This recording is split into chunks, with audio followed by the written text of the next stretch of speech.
Hey everyone, let's go ahead and start our discussion on statistics. Okay, so there's several sections in this chapter. This is the first one.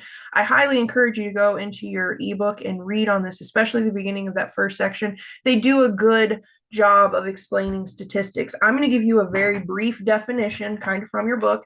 It says statistics is the method for collecting, organizing, analyzing, and interpreting data, as well as drawing conclusions based on that data. So, in short, just so you kind of know what we're doing. Statistics, it's the method of collecting, organizing, biscuits. Collecting, organizing, and analyzing data. Now, of course, it's a bit more involved than that. That's just sort of a short, condensed definition that'll be useful for the next few sections that we cover in this chapter. So the first thing that this definition discusses is collecting data, okay? So we need to understand a few things about collecting data. And so we've got some definitions, okay? So we need to talk about a population versus a sample and how to collect a random sample. Then we'll look at an example of that. So the population is the set containing all people or objects whose properties are to be described and analyzed by the data collector. So let's say that I am the data collector and I want to collect information about AB Tech student body. The population would be every single student at AB Tech, full-time, part-time, daytime, nighttime, online, face-to-face, continuing ed, curriculum, everybody, high school students too, okay? So the population is everybody, okay? When we work through this book, we're going to talk a lot in future sections. We're going to talk a lot about adult male heights in North America. So the population, if we're talking about adult male heights in North America, we would one, define what adult means, like what ages would constitute adult, generally 18 and above, and it would be every single adult male in North America, and we would be looking at their height. It would be everything. And a lot of times when you're dealing with the population, it's unrealistic to collect data from every single person or item in the population. So that leads us to the sample. So the sample is a subset or a subgroup of the population. And frequently it's much more realistic to collect data from a sample. It's not realistic to get information from every single thing in the population. They're either unobtainable or there's just flat out too many of them. So there might be too many items in the population. So we could be talking about millions of data items in the population. We can't physically or feasibly collect data from millions of objects or items or people. So we go to a subset or a sample, okay? So you've got the population, that is everything. And then you've got the sample, which is a portion of the population. And then we have what's called a random sample. A random sample is a sample obtained in such a way that every element in the population has an equal chance of being selected. Okay? So when we're collecting data, we want to make sure that we choose a random sample. We want to make sure that everything in the population has an equal chance of being chosen. The reason for this is we can incorporate bias without necessarily meaning to. So if we don't pick a good sample, a true random sample, we're not going to get information that truly represents the population. Okay? So for example, all right, it says a city government wants to conduct a survey amount. This happened in the last one too.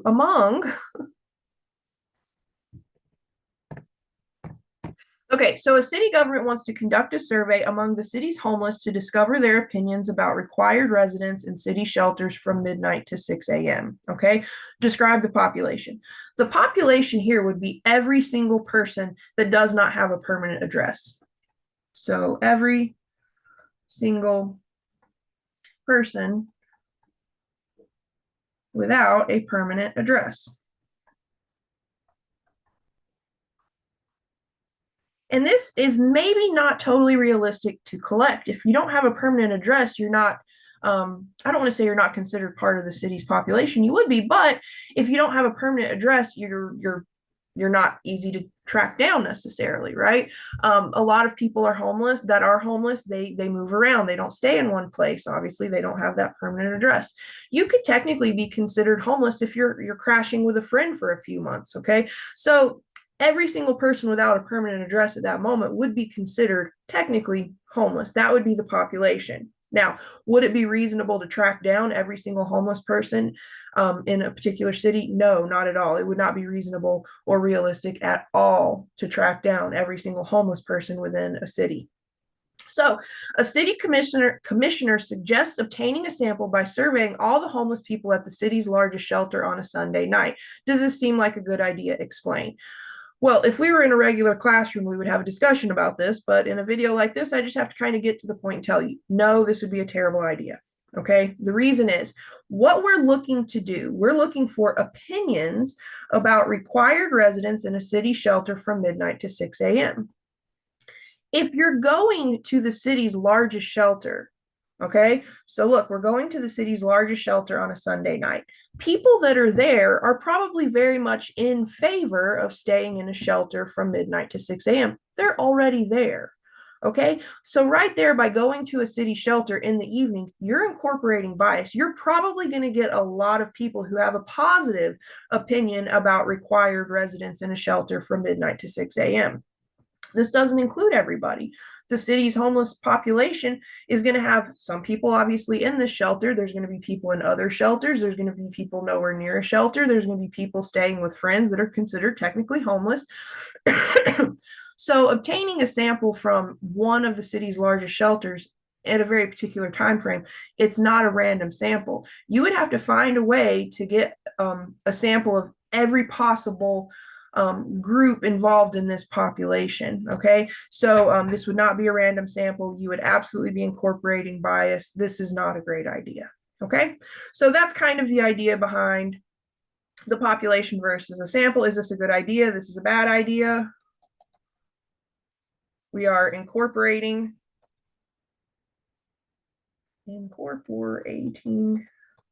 bias by surveying those already in favor of being in shelters in the evening.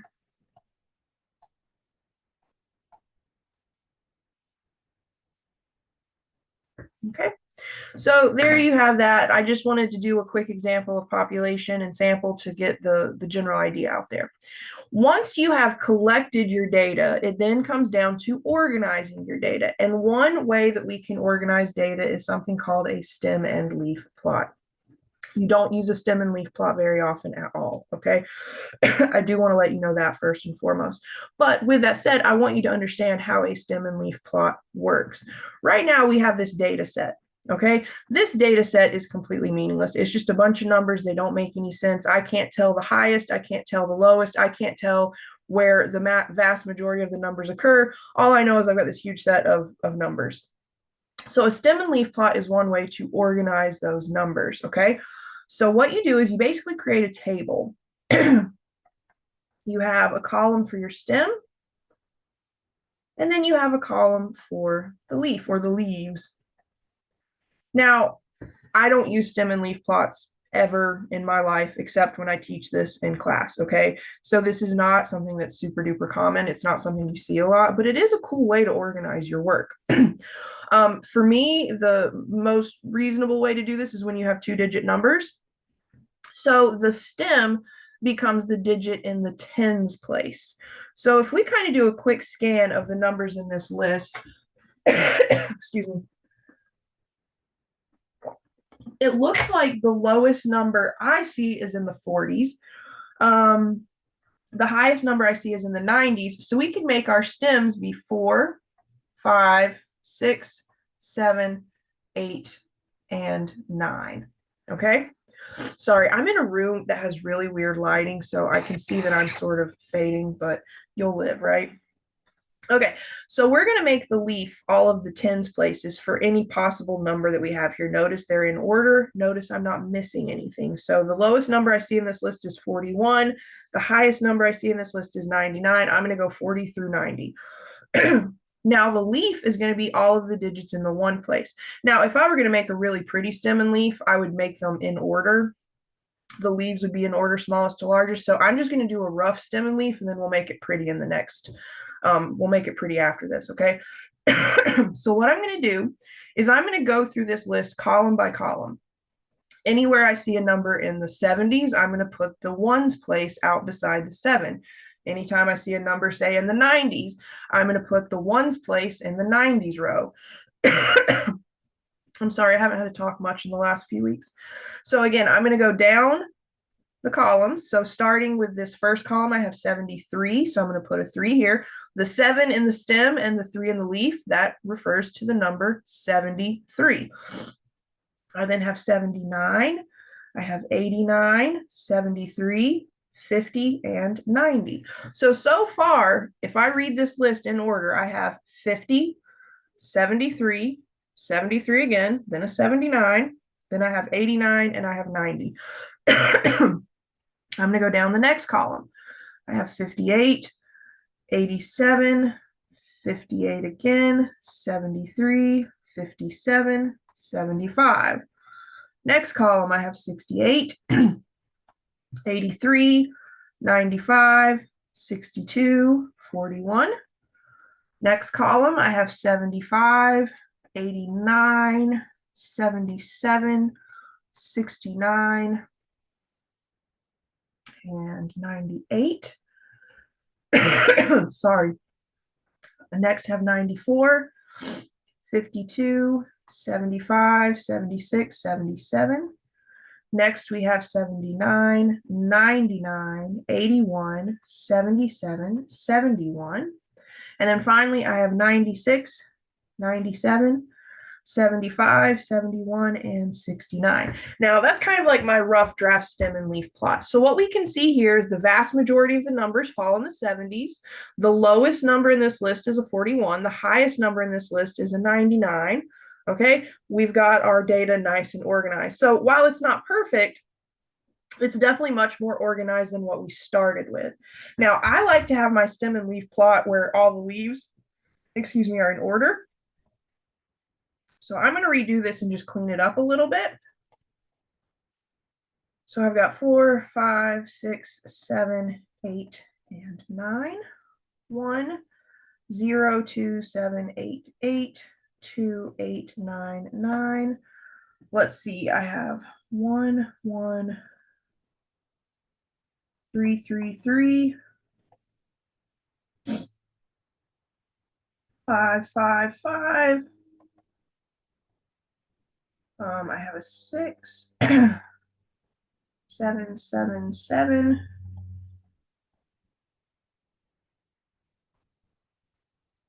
And then I have 2, 9. So let me double check. 1, 2, 3, 4, 5, 6, 7, 8, 9, 10, 11, 12, 13, 14, 15. 1, 2, 3. Oh no, am I missing one? So I have 1, 1, 3, 3, 3, 5, 5, 5. Oh, I have another 5. Let me squeeze that one in there. There. And then for the 80s, I have 1, 3, 7, 9, 9. And then for the 90s, I have 0, 4, 5, 6, 7, 8, 9. So I prefer this one just because the leaves are in order. So there you have it. That is one way to organize your data set. Again, you can see the highest, you can see the lowest, you can see the group that showed up the most often. So let's say these were test scores. We could say most students got C's or scored in the 70s. So even though this is a very rough and super simple way to organize your data, it does organize it. It gives you something to think about, something to look at, and it does give you some information about this data set. So a stem and leaf plot is one way to organize your data. Next up, we have something called a frequency distribution, okay? So a frequency distribution it's a table, And it's related to a stem and leaf plot in some ways, except instead of looking at individual data items, you're looking at how often a data item or a group of data items occurs. Okay, so let's do a very basic frequency distribution here. Hey, girl. Winnie's back to say hello. You want to say hi? You want to say hello? I don't know if we can see. Say, hey, girl. Hi, sweet girl. All right, go away. Go play. Okay, so again, a frequency distribution, it's a table, so it is a way to organize your data, and it organizes your data by how often a data item occurs. A downside to a frequency distribution is you lose the individual data item. So like with a stem and leaf plot, we don't lose the data item. We know that if I have a 5 and then a 2, that stands for a 52.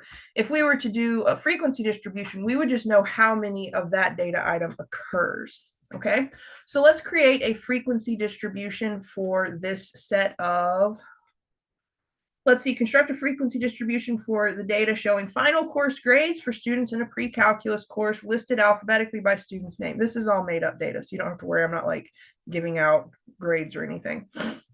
So for a frequency distribution, you would put the data item in one column, and then you would put the frequency in the second column. So the possible data items here would be A, B, C, D, or F. Okay, so those are the possible data items. And what we want to do now is go through the list and just look at how many times a particular data item occurs. So I'm just going to go through the list from left to right. I have an F, an A, I have two B's, two C's, another B, another C, two A's, two C's, a D, a C, a B, a D, two C's, a B, and a C. Now, I'm going to clean this up just a little bit. So I'm going to redo the table. I've got the data item and the frequency. And instead of just having these little tick marks, I'm going to actually give the final number here. So for the A's, we had 3 total. For the B's, we had 5 total. For the C's, we had 9 total. The D's, there were 2, and there was 1 F. So this right here would be your frequency distribution. Now, frequency distributions have a very special graph that goes along with them. It's called a histogram, okay? So a histogram is kind of like a bar graph, but it very specifically goes with a frequency distribution. Okay, so what you do, and I'm going to do the frequency or the histogram for this frequency distribution that we just created. For a frequency distribution, you're kind of just creating like a quadrant 1 situation. So like imagine the Cartesian plane, just think quadrant 1. Along what would be the x-axis, you would have your data items.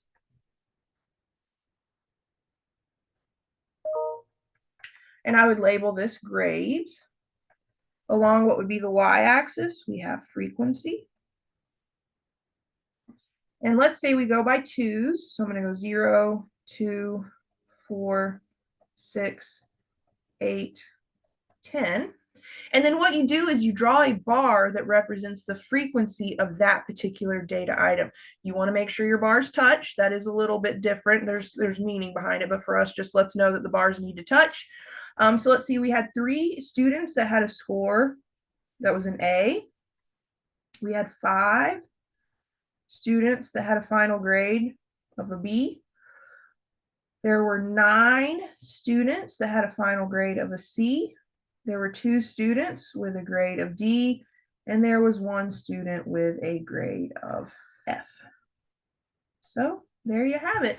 There's your frequency distribution. So again, a histogram is a graph that very specifically goes with a frequency distribution. Along the x-axis, you have your data items. Along the y-axis, you have the frequency. And then you just draw a bar that is the height that represents the frequency and the bars touch.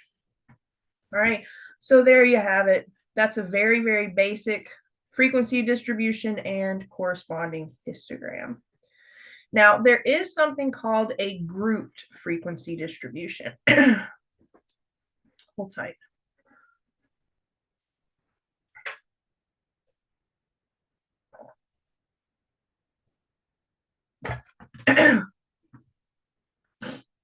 Sorry, I needed water. Okay, so now we have this idea of a grouped frequency distribution. A group frequency distribution is sort of similar to a stem and leaf plot in the sense that you're looking at all of the numbers within a certain range or a certain region.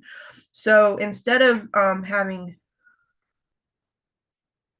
individual data items, a group frequency distribution does not look at individual data items. Instead, it looks at intervals. I'm going to say it looks at equal sized intervals of data items. All right, so this one here says construct a grouped frequency distribution for the data showing grades for students on a statistic exam. So we have grades here. I see the lowest grade is a 41, the highest grade is a 49. So here's what I'm going to do. Oftentimes grades are grouped A, B, C, D, F, just like the previous example. But here we're looking at number values.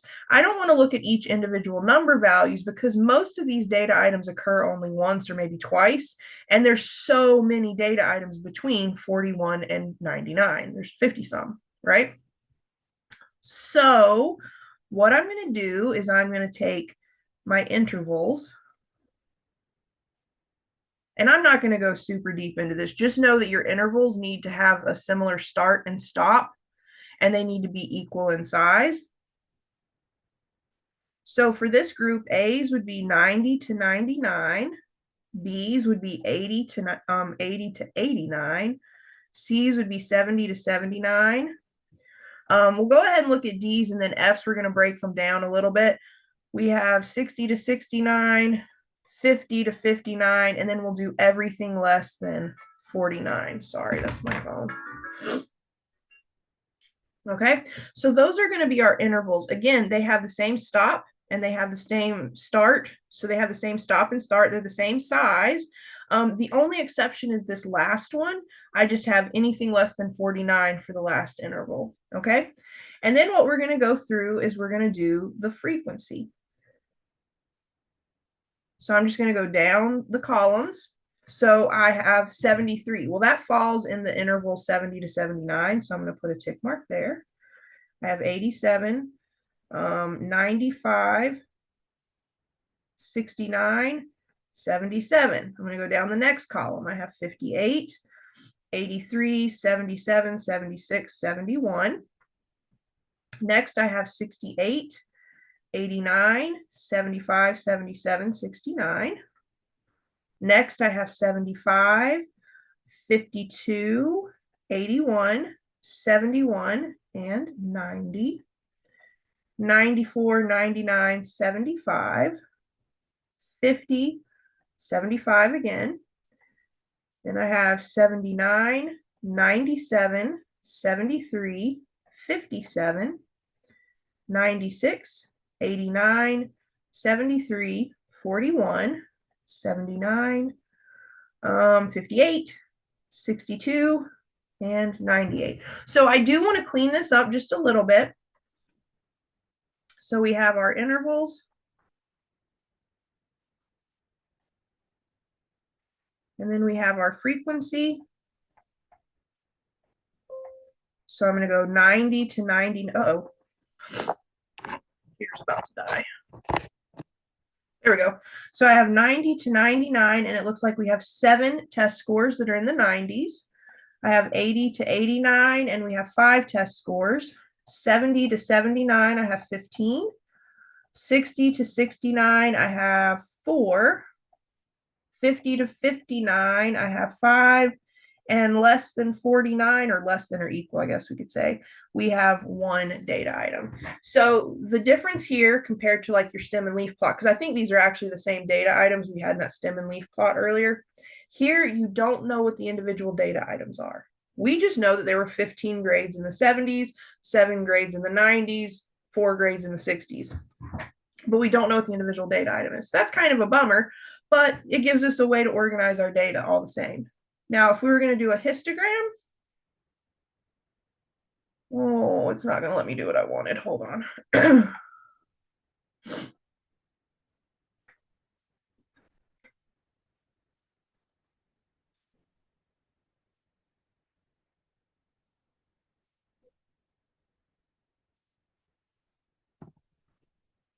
All right, we're going to do our histogram right here.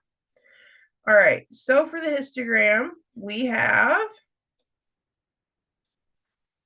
along the y-axis, we have the frequency. Along the x-axis, we have the grades. So I'm going to do A's with the 90s, and then we have 80s, 70s, 60s, 50s, and then less than or equal to 49. Let's say we go by twos again, 2, 4, 6, 8, 10, 12, 14, 16. So 2, 4, 6, 8, 10, 12, 14, 16. All right. So the 90s, we had 7 students score in the 90s.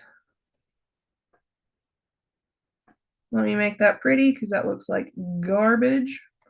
All right. There were 5 students who scored in the 80s, 15 who scored in the 70s, 4 who scored in the 60s, 5 who scored in the 50s, and 1 who scored in the 40s. So there you have what's called a group frequency distribution. The class is basically those intervals. I just call them the intervals.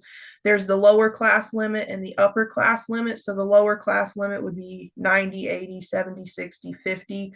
The upper class limit would be 99, 89, 79, 69, 59.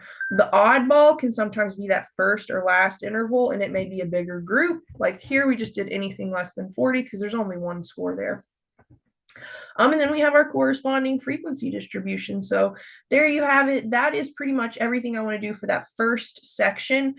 You could certainly look at some of the deceptions in visual displays, things to watch out for. Is there a title that displays what is that explains what's being displayed? If a graph doesn't have a title, it could be anything, so use caution. Our numbers lined up with tick marks and vertical axes that clearly indicate the scale, ideally.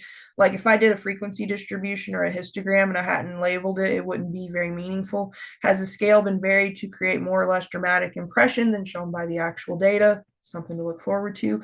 So again, we could tweak the scale to make it look like there's a huge jump when there's not, or we can make it look like there's not a huge jump when there is.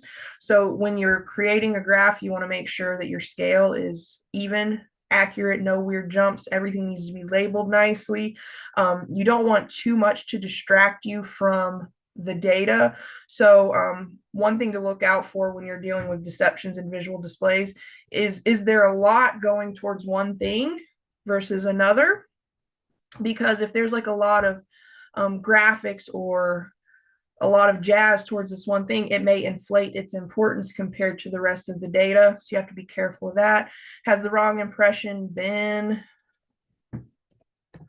created about how the data are changing because equally spaced time intervals are not used? Again, that's another thing. Make sure the X and Y axes, the horizontal and vertical axes, have equally spaced scales on them. Our bar size is scaled disproportionately or proportionally in terms of how the data is represented. So again, you can have bars that are like really thick or really tall, but they don't necessarily meet the actual data. So you can tweak them. You don't want to do that. You can incorporate a lot of bias in your visual displays intentionally or unintentionally. So you want to make sure bars are scaled proportionally. Is there a source that indicates where the data came from? You would always want that. If there is a source, you want to show it always. Okay. So here's an example where we make it look like the dollar is worth way, way, way more than it was in 1980 compared to 2005.